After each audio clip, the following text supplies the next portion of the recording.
Bună ziua! Mă numesc Andreea Filimon și asculți Radio POV 21. La ordinea zilei avem următoarele știri. Senatul Statelor Unite ale Americii a adoptat un nou program care a dus la victoria împotriva lui Hitler. În continuare vom afla despre ce inițiativă legislativă majoră este vorba. Totodată, un caz de bullying în județul Iași a fost sesizat de către Consiliul Elevilor. Despre planul pe care îl are Uniunea Europeană pentru reducerea dependenței de combustibili rusești va vorbi Iulia Sproiu. În același timp, Societatea Ornitologică România a capturat sunetele păsărilor din pădurile românești. Noutăți cu privire la știrile din lumea sportului vor fi prezentate de către Gavrile Domide Fătu. Mai multe persoane au fost amendate, valoarea sancțiunilor fiind de aproape 4.000 de lei.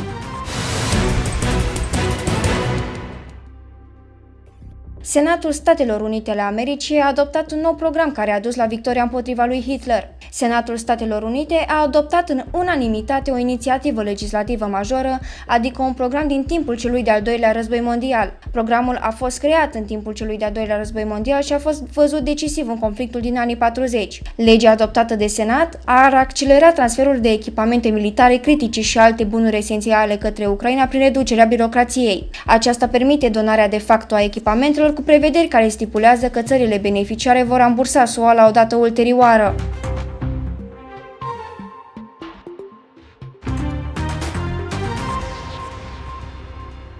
Un caz de bullying în județul Iași a fost sesizat de Consiliul Elevilor. O fată din clasa a 8-a, eleva școlii din comuna Fântânele, a fost bătută în mijlocul străzii de o altă tânără în afara orelor de curs. Întreaga întâmplare a fost filmată. Din primele informații, fetele au intrat în conflict din cauza unor ceturi între părinții acestora. Consiliul Județean al Elevilor a transmis că lipsa eficientă a demersurilor pentru înlăturarea cazurilor de bullying își spune cuvântul. Reprezentanții au afirmat că medierea situațiilor violente din cadrul structurilor școlare trebuie să pornească din partea conducerii.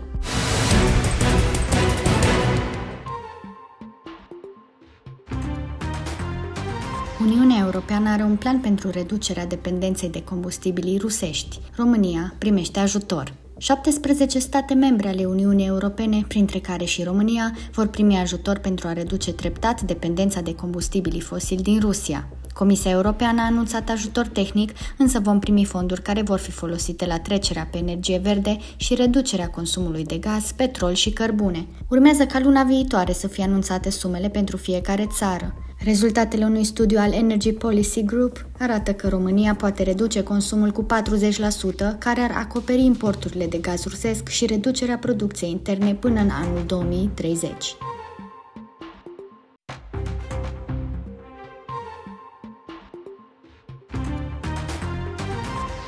Societatea Ornitologică din România a capturat sunetele păsărilor din pădurile românești. Cu ocazia zilei de 1 aprilie, de Ziua Păsărilor, Societatea Ornitologică Română, în colaborare cu Universal Music România, au capturat 36 de sunete de la diverse specii de păsări, printre ele fiind mierla, pițigoiul mare, sticletele, rândunica și ciocănitoarea de grădini. Albumul se numește Sunetele Naturii, Sunetele Vieții Tale, iar fiecare sunet și fiecare pasăre are atribuit un titlu inspirat din realitatea noastră de zi cu zi. Societatea Ornitologică Română este un ONG care se dedică protecției păsărilor și a naturii cu sprijinul membrilor, voluntarilor și donaților și activează în București, Cluj-Napoca și Tulcea.